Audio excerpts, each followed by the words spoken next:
Hi, I'm John Crowley again with McLean County Orthopedics Physical Therapy, and today we're going to talk to you about some postural dysfunction and some symptoms that might present with that, and then some potential ways to start to treat that.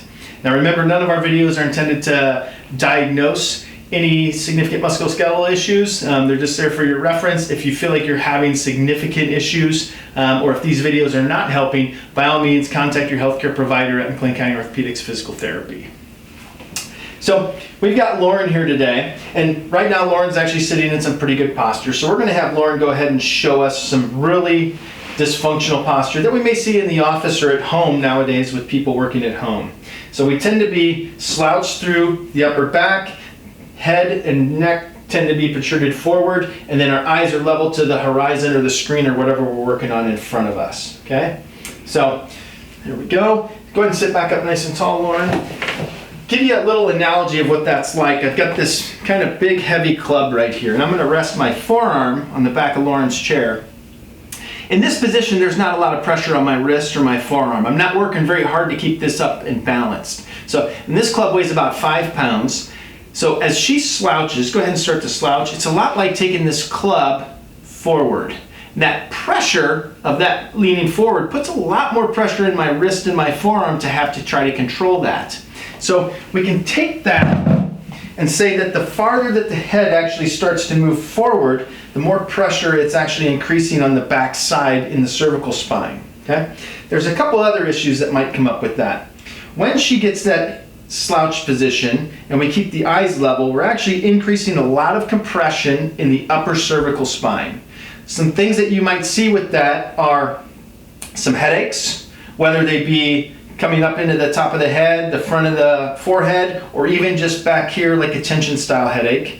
A lot of increased tension in the muscle tissue back through here, and then maybe even some radiating pain going down into the scapular region or down the arms. Okay?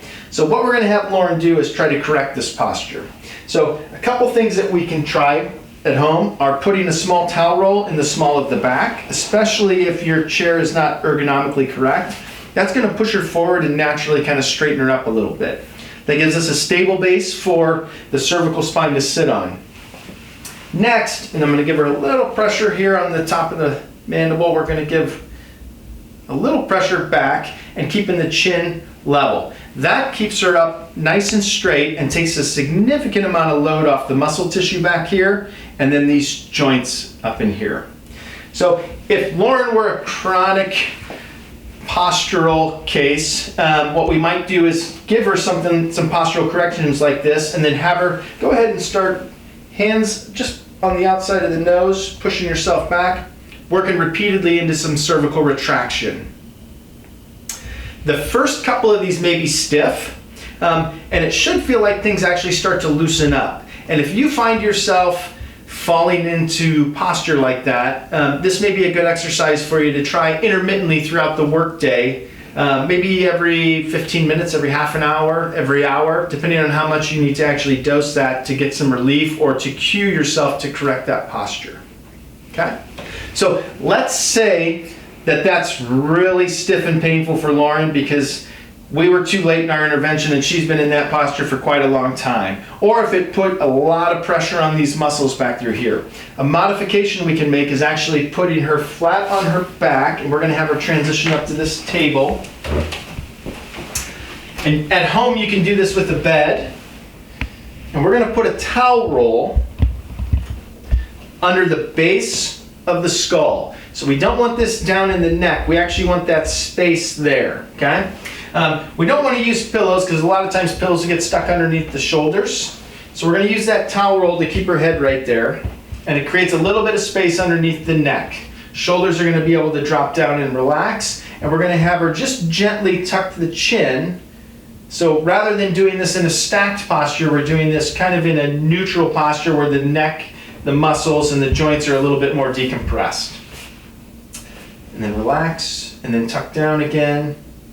And relax, tuck down again. And again, the indication for this is that seated position was just a little bit symptomatic or a little bit uncomfortable and you didn't feel like completing that. So we can try this supine.